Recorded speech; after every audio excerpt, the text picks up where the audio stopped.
नमस्कार। कहानी गोल्ड में आज सुनिए सपना सिंह जी की लिखी कहानी गटई के घेंग। उसका रंग गहरा काला है, दुबला पतला मध्यम कद। कुछ भी ऐसा नहीं कि कोई घर बार बच्चों वाली औरत उसके पीछे अपना बसा संसार छोड़ छाड़ के चली आए। पर प्रेम कुछ भी करा सकता। रहीमन सोना कछु गनय, जासो लागो नैन, सही के सोच बेसाहियो, गयो हाथ को चैन। पिछले 25-26 साल से देख रही हूं उसे। कभी साल 2 साल के लिए इधर उधर हुआ, फिर वापस यहीं आ गया। यही हाल मेरा भी था। मैंने भी बीच में आसपास स्थानांतरण लिया, फिर घूम फिर कर यहीं आ गई। ईश्वर किसी को कंगाल नहीं भेजता। हर जीव में कोई न कोई विशेषता होती ही है। कन्हैया लाल में भी एक खूबी थी, उसका सधा हुआ गला। विभाग का कोई कार्यक्रम होता तो उसका गाना एक आकर्षण होता। क्या तो गला पाया था कमबख्त ने। रफी, किशोर और मुकेश तीनों के गाने पूरे कॉन्फिडेंस से गाता। पल पल दिल के पास रहती हो और जिस गली में तेरा घर न हो बालमा, मैं दिल ही निकाल कर रख देता। गाने पर ही लुट गई होगी मरी जी जान से। इधर छुट्टी में गांव माता पिता पत्नी के पास न जाकर वह भाई के पास इलाहाबाद जाने लगा था। जब नहीं तब छुट्टी की दरख्वास्त लेकर आ जाता। भाई ठीक तो है ना, बार बार क्यों जाते हो, सारी छुट्टी खत्म हो जाएगी। भाई तो ठीक था उसका।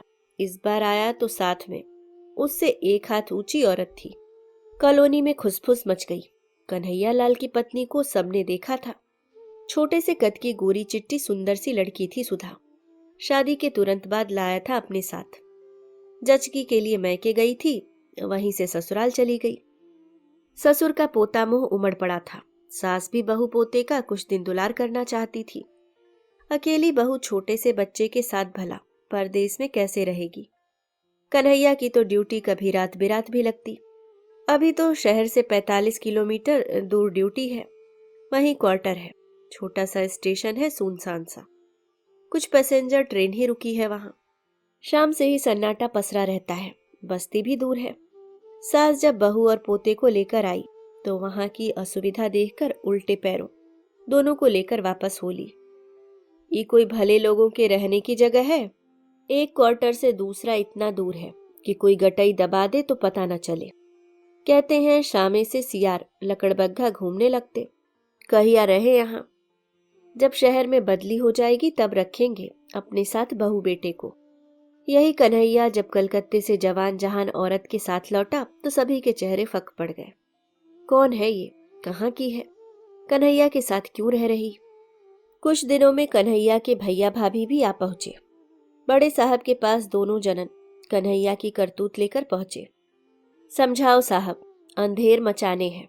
दूसरे की औरत लेकर भाग आया है। 3 बच्चों की महतारी है वो। साहब का समझाते। इश्क का भूत दोनों पर जबरदस्त चढ़ा था। कन्हैया उसी के चक्कर में जब तक कलकत्ते दौड़ लगाते रहते थे। उसका पति भैया का पड़ोसी था। रात की ड्यूटी होती। बेचारे की तो रात गुलजार करने कन्हैया उसके घर पहुंचने लगे। पहले तो मामला बातचीत चाय पानी तक ही सीमित रहा। बैठक के आगे पैठ नहीं हुई। गृहिणी बेचारी पड़ोसिन के देवर को देवर समझ ही इज्जत देती। पति के दोस्त का भाई है, बेचारा यहाँ कहाँ बैठे, किससे बोले बतियाए। कन्हैया समझते थे उनका रंग रूप भौजी को उनके प्रति अरुचि ही उत्पन्न करता है। काश एक बार अपने टैलेंट का प्रदर्शन कर पाते। मौका भी जल्दी मिल गया। भतीजे का जन्मदिन पड़ा। उस जमाने में मंदिर जाकर टीका लगाकर प्रसाद बांटकर जन्मदिन मना लिया जाता था। पर कन्हैया थे तो भला भतीजे के जन्मदिन पर रौनक क्यों न होती। केक ऑर्डर हुआ, पड़ोसियों को न्योता मिला। अगल बगल की 2-3 कर्मठ गृहिणियां दोपहर से आ गई रसोई संभलवाने। जाहिर सी बात थी सरोज भी पड़ोसी धर्म निभाने दोपहर से पहुंची थी। शाम को बाहर आहाते में कॉलोनी घरों से मंगवाए कुर्सी मेजों और पड़ोसियों के घरों से मंगवाया बर्तनों से पार्टी का रंग जमा। और असली समा तो तब बंधा जब कन्हैया ने अपनी सधी और मधुर आवाज में तुम अगर साथ देने का वादा करो मैं यूं ही मस्त नगमा लुटाता चलूं गाना शुरू किया तो लोगों के मुंह खुले रह गए। फिर तो एक के बाद एक नगमों की पैमाइश होने लगी। कन्हैया भी मौज में थे। बड़ी अदा से गाने के बीच में सरोज को देख लेते खूब गहरी नजरों से, मानो कह रहे हो ये सारे गीत आपके चरणों में अर्पण है। पल पल दिल के पास तुम रहती। जादुई आवाज कोई किसी को ये महसूस कराते हुए गाए कि वो उसी के लिए गा रहा हो तो क्यों न कोई सुध-बुध भुला दे। फिर तो सरोज भी आकर्षित हो गई कन्हैया की तरफ। कन्हैया के जादू ने इस कदर जकड़ा कि पति बच्चों की चै पे खींच लगने लगी। प्रेम नाम की शय को फिल्मों में देखा जाना था, किताबों में पढ़ा था, पर महसूस नहीं किया था सरोज ने। विवाह हुआ, 3 बच्चे हुए, पर पति के लिए दिल कभी वैसे न धड़का जैसे कन्हैया के लिए धड़कता है। उसकी आवाज रोमांचित कर देती है। दिन रात जैसे किसी नशे में बेसुध होती है वो। हर आहट उसे चौंका देती है। पति टोकने लगे हैं, कहाँ रहता है तुम्हारा ध्यान आजकल? जैसे कोई चोरी पकड़ी गई हो उसकी। वह हड़बड़ाकर छोटके का कोई काम करने लगती है। छोटके से उसे बहुत मोह है, पेट पोछना बेटा है, यही से दुलार ज्यादा पाता है वो। अपने पापा का तो जान परान है छुटका। जब तक पापा घर में होते छुटका कभी उनके गले में झूलता, कभी पीठ पर। दूध पाएगा तो पापा के हाथों से, खाना पाएगा तो पापा के हाथों से, नहाना कपड़ा पहनना सब पापा के साथ। साइकिल पर आगे लगी छोटी सी सीट पर बैठ वह बाजार जाता पापा के साथ। जब तक पापा घर में होते छोटका के नक्शे ही नहीं मिलते। बड़े भाइयों को तो धमकाता ही मां पर भी रोब जमाता। हफ्ते भर बाद कन्हैया वापस आ गए, पर मन तो सरोज के आंचल में गठिया आए थे। कहीं राहत नहीं। दोस्त यार सिनेमा कहीं मन न लगे। गाना गाने आदत थी, वही सहारा था। याद आ रही है तेरी याद आ रही है गाकर आंसू बहाते।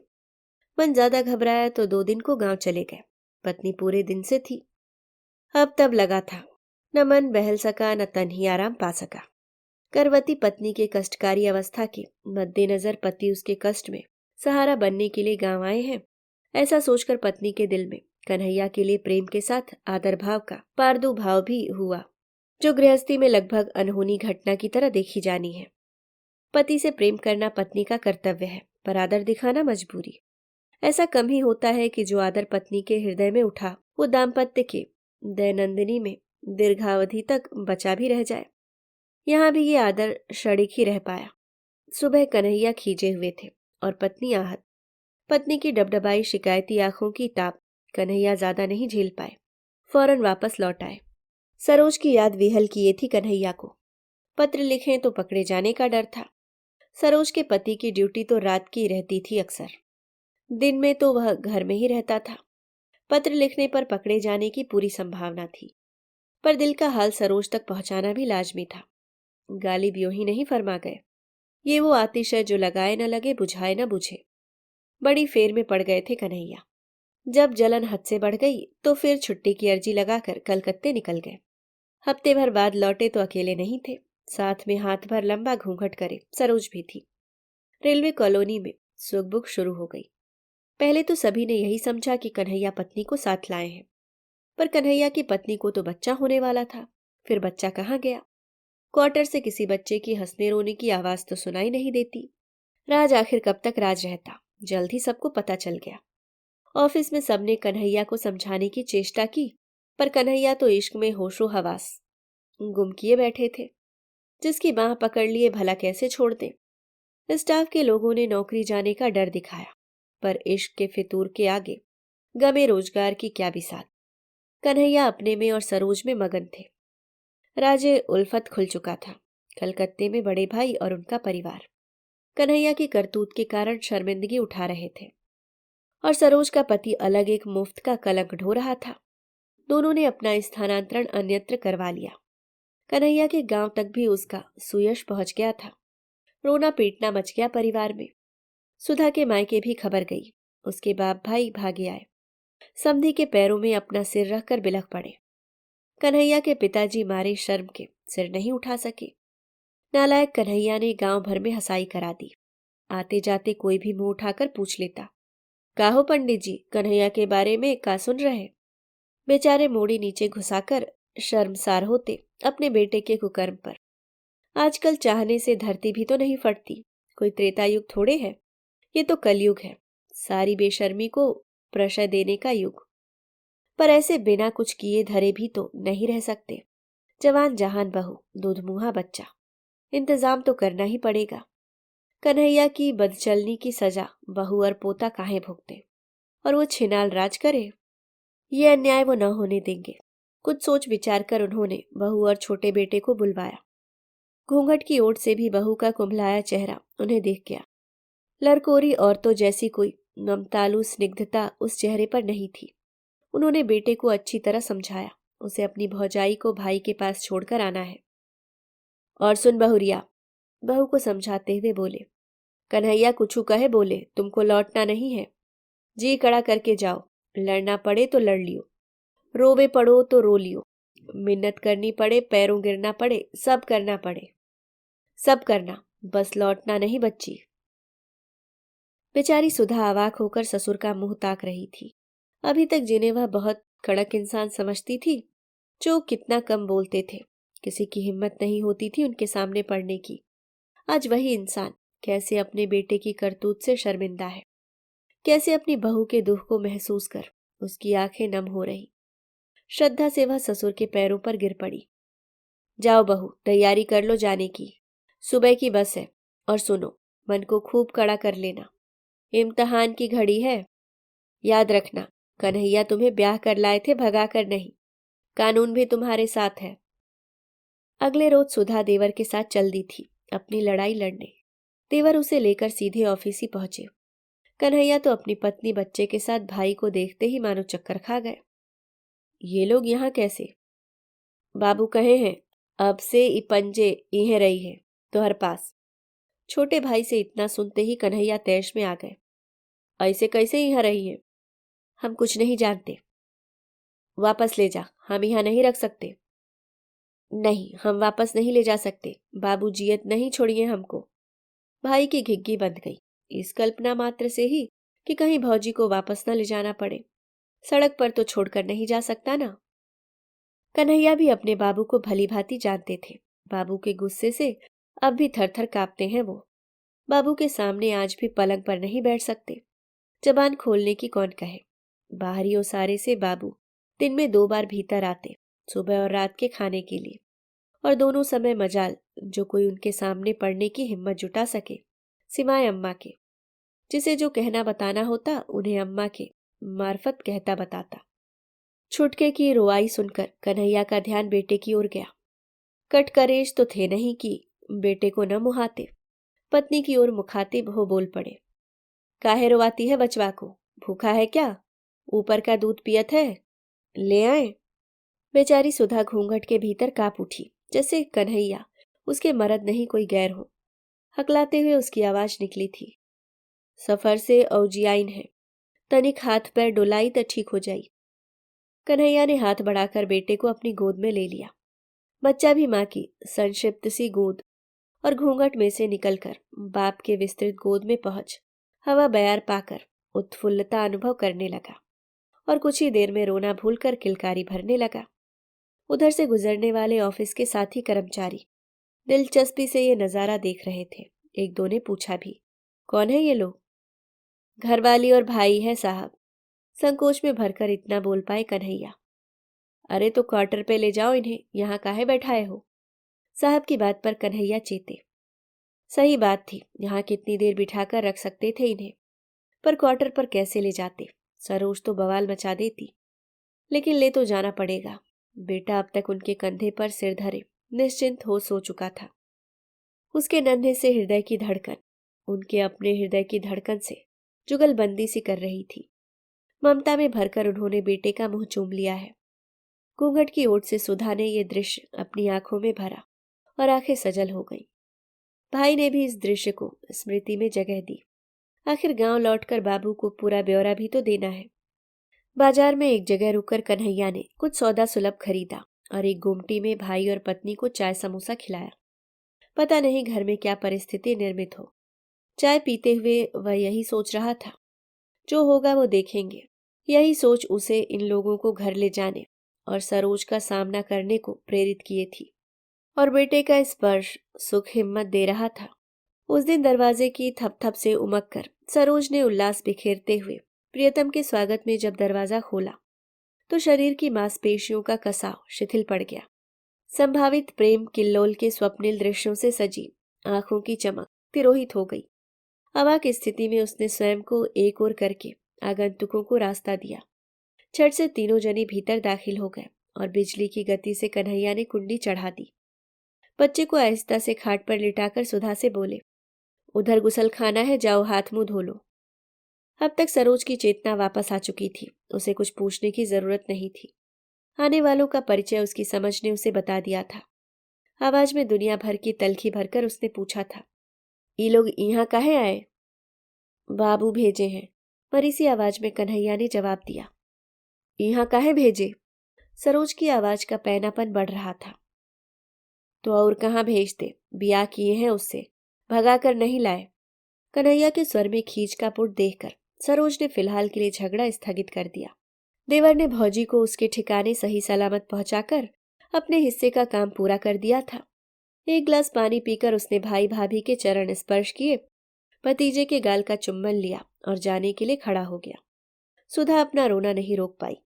देवर की भी आंख गीली हो गई। क्या कहकर भौजी को ढाढ़स दे। हम आते रहेंगे भौजी, बाबू भी आएंगे कुछ दिन में, अपना और लल्ला का ध्यान रखना। एक कमरा, उससे लगा छोटा सा बरामदा, बरामदे से लगा रसोई घर, आंगन और आंगन के छोर पर पखाना और गुसलखाना। उस दिन कमरे में सुधा अपने बच्चे के साथ तख्त पर बिछे बिस्तर पर सोई और कन्हैया और सरोज बरामदे में फोल्डिंग चारपाई बिछाकर।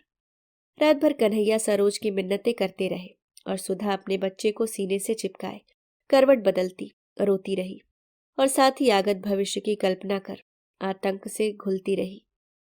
अगले कुछ महीने में कन्हैया ने बरामदे को घेरकर एक छोटा सा दरवाजा लगाकर कोठरी की शक्ल दे दी और स्वयं मैं सरोज के उस कोठरी में अपने सोने रहने की व्यवस्था बनाई। सरोज बहुत भिन्नाई इस नई व्यवस्था से, पर लल्ला का वास्ता देकर उसे चुप करा दिया कन्हैया ने। सुधा को तो रसोई में ठेल देते, पर साथ में बेटा है उनका, भला इतने छोटे बच्चे को बेआरामी में कैसे रख सकते? गैर का बच्चा तो है नहीं, आखिर उनका अपना खून है। बेटे के लिए अपनी ममता पर सरोज को कैसे भी भारी नहीं पा रहे थे कन्हैया। सरोज के पास इस नई व्यवस्था से सामंजस्य बिठाने के अलावा कोई चारा नहीं था। वापस लौटने की धमकी देती तो शायद कन्हैया उसे रोकने का उपाय न करते, पर वापस लौटकर जाएगी कहाँ? दुनिया का किस आदमी का इतना बड़ा दिल हो पाया है जो भागी हुई औरत को फिर से अपने घर में बसा ले? बच्चे को खटिया पर चिहुकी चलाते देखते मन भटक कर छोड़े हुए घर में जा पहुंचा। छुटके की याद में छाती टभकने लगती। अभी 2 साल का होने में महीना भर बाकी था, जब तब आंचल में मुंह ढुकाकर उसकी छाती चूसने लगता। दूध छुड़ाने के उपाय आजमाने का सोचने लगी थी वो, पर इतना दूध होता भी तो था। 3 टाइम छोटका का पेट भर जाता। पेट पोषना बेटा था, उस पर मोह भी ज्यादा था सरोज का। कन्हैया के साथ आने की शर्त भी थी कि छुटका को नहीं छोड़ेगी। वो छुटका ही ऐन वक्त पर रिक्शा से उतरकर घर की ओर भाग गया और कन्हैया हरबियाने लगे थे। रेल का समय हो गया है, रेल छूट जाएगी। जाने कैसा होगा उसका छुटका।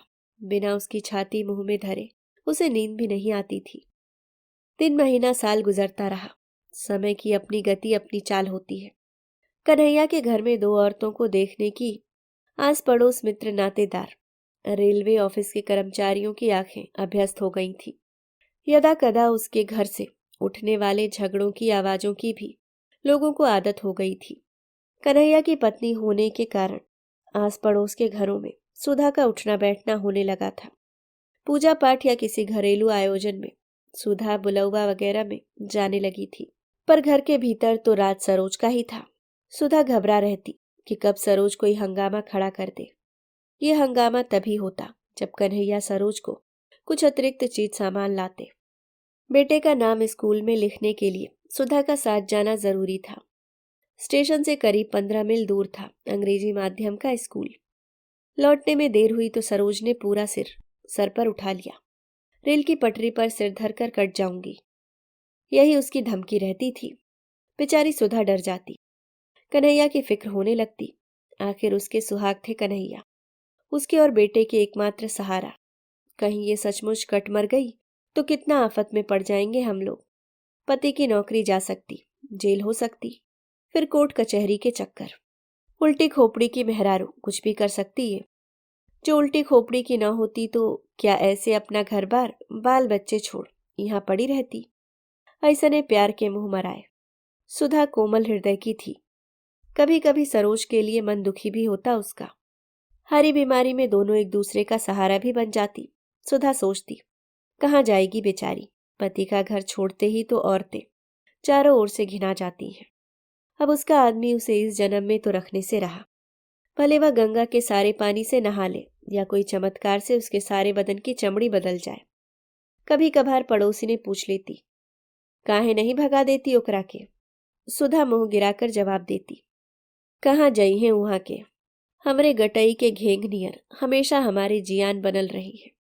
सुधा तो कभी कभार कुछ दिन के लिए मायके ससुराल टर भी जाती थी, पर सरोज को जाने के लिए कोई ठौर नहीं था। 14-15 बरस बीत गए इसी तरह। अब लल्ला बड़ा हो रहा था। उसकी अपार जिज्ञासा थी। बाहर लड़के चिढ़ाते, वो तो हर घर में कौन रहती है, तो हर पापा से होकर का रिश्ता है। लड़का गुमसुम रहने लगा। सरोज को गरियाने लगा। कन्हैया कपाल पर हाथ धरे सोचते, यही सब देखने सुनने के लिए इतना पैसा खर्च करके अंग्रेजी स्कूल में पढ़ा रहे एकरा के। लल्ला तो पापा से भी जवान लड़ाने लगा था। कन्हैया इस समय बड़ी प्रॉब्लम में है, ये बात ऑफिस में भी सभी को पता थी। प्रॉब्लम की वजह भी पता थी। साहब लोग भी कन्हैया का किस्सा शुरू से देख रहे थे। कन्हैया को सभी लोग समझाने लगे, लड़के से हाथ धो बैठोगे महाराज, ये उम्र बड़ी नाजुक होती। गुस्से और शर्म से कहीं कुछ कर करा ना बैठे। अब बहुत हुआ, उस औरत से छुटकारा पाओ। पर कैसे, बड़ी समस्या यही थी। मायका ससुराल सभी जगह वह अवांछित थी। सबसे अच्छा हो अपने बाल बच्चों के पास वापस चली जाए, पर यह कैसे संभव होगा। सीता मैया जैसी सती जब वापस रामचंद्र जी के उतना बड़ राजमहल में दोबारा न बस सकी, तो ये पापिन के कौन बड़ भारी हृदय वाला वापस ली। पर सरोज के भूतपूर्व स्वामी का हृदय विशाल ही निकला। हुआ यूं कि कलकत्ता से रांची के पास इस कस्बे तक कई रेलवे कर्मचारी का आना जाना होता था। इस बीच सरोज के भूतपूर्व स्वामी भी कलकत्ता के आसपास के कस्बों में नौकरी के कुछ साल बिताकर फिर से कलकत्ता आ गए थे। कुछ दिन में रिटायर होने वाले थे। रांची और कलकत्ते के साहबों ने आपस में बात की, कुछ लोग और मध्यस्थ बने। इस बीच पता चला कि सरोज के दोनों बड़े बेटे बढ़िया नौकरी से लगे हैं, शादी हो गई है। बड़के के तो 1-1.5 साल की बेटी भी है। पक्का 2 मंजिला मकान बन गया है। छोटका बेटा इसी साल कॉलेज गया है। स्वामी तो राजा हो गए हैं। इधर दूसरे की गृहस्थी पर डाकिन बनकर बैठे रहने की अपनी जद्दोजहद से सरोज भी थक गई थी। सुधा का लड़का कैसी उज्जडई दिखाता है उसे, एक नहीं भजता, हर दिन उसे अपमानित करता है। कन्हैया और सुधा भी उसे कुछ नहीं कहते। इस तरह रोज अपमान का घूंट पीकर वह कैसे रह सकती। कलकत्ता लौटने की बात पर उसकी आंखें सपने देखने लगी। पति और बच्चों का सुयश उसके भी कानों तक आई थी। उसकी अक्ल पर जाने कैसे पत्थर पड़ गया था, जो बिना कुछ सोचे समझे अपना भरा पूरा संसार छोड़कर चली आई इस कलुए के साथ। जो कन्हैया किसी समय उसे मनमोहना लगता था, अब मन ही मन दांत पीसकर वह उसे कलुआ नाम से नवाजती। साहब लोगों की समझाइश सरोज के पति पर असर कर रही थी। ठीक ही तो कह रहे सब, दाई बनाकर रख ले, सेवा करेगी, घर का कामकाज कर दिया करेगी। आखिर वो तैयार हो गए उसे ले जाने के लिए। जिस दिन उन्हें आना था, कन्हैया घर के बाहर ही रहे आए। सरोज के दिल की धड़कन बढ़ी हुई थी। जो आदमी उसके देह से पैदा बच्चों का बाप था, आज समय ने उसे कितना अजनबी बना दिया। स्थिर तो सुधा का हृदय भी नहीं था। आखिरकार इससे निजात मिल ही गई। अपने झोला बैग के साथ जब सरोज रिक्शा में अपने पति के साथ बैठी, तो सुधा ने अरसे बाद मानो चैन की एक सांस ली। आज जाकर ये घर पूरी तरह उसका हुआ था। कन्हैया भी शाम ढले वापस आ गए। आज उन्हें भी एक सद्गृहस्थ होने का भला सा एहसास हो रहा था। पत्नी और बेटे पर से जैसे कोई मनहूस साया उतर गया हो। तनाव मुक्त ये चेहरे ही उसके अपने थे पूरी दुनिया में। सुधा ने पूरी खीर और आलू की रसेदार सब्जी बनाई थी। भरपेट खाकर तृप्त मन से बाप बेटे सोने चले गए। सुधा जब चौका समेटकर सोने आई तो दोनों गहरी नींद में थे। संतुष्ट मन वह भी सोने चली। आज उसे भी निश्चिंत होकर नींद आएगी। अंत भला सब भला। गहरी नींद के पहले पड़ाव पर ही थी वो कि दरवाजे की सौकल खटकी। इतनी रात कौन होगा भला? नींद में भ्रम हुआ शायद, सोचकर वह फिर सोने जा रही थी कि फिर सौकल खड़की। भ्रम नहीं है, अब तक कन्हैया और लल्ला भी उठाए थे। कौन है इतनी रात? बड़बड़ाते हुए कन्हैया ने दरवाजा खोला और उसे देख चिहुक कर 2 कदम पीछे हट गए। तुम गई नहीं? अब तक सुधा भी दरवाजे पर खड़ी सरोज को देख चुकी थी। सरोज में सामान के दरवाजे पर खड़ी थी। कन्हैया ने रास्ता छोड़ दिया। सामान सहित सरोज भीतर आते हुए बड़बड़ाई, आपन भाग तो हम पहले ही मीट चुके थे। अब तो वो घर में दाई के रूप में भी हम कोई को नहीं चाहिए। बेटे लोग अड़ गए, अगर हम रहे तो वो लोग घर छोड़ के चले जाएंगे। क्या करते बेचारे? मुझ पापिन के लिए बेटन को तो नहीं न छोड़ते, हमको वापसी की गाड़ी में बिठा दिए। बेचारी सुधा समझ नहीं पा रही थी। ये कहानी सुनकर हंसे या रोए। बूढ़ पुरनिया सही कहते हैं, जो गटई में एक बार घेंघा हो जाए ना, फिर जिंदगी भर नहीं जाता। ये सरोज सचमुच उसके गटई की घेंघ ही है। इसे जिंदगी भर ढोना ही है। अभी आप सुन रहे थे समकालीन प्रतिष्ठित लेखिका सपना सिंह जी की लिखी कहानी गटई के घेंघ। उम्मीद करती हूँ दोस्तों कहानी पसंद आई होगी। धन्यवाद।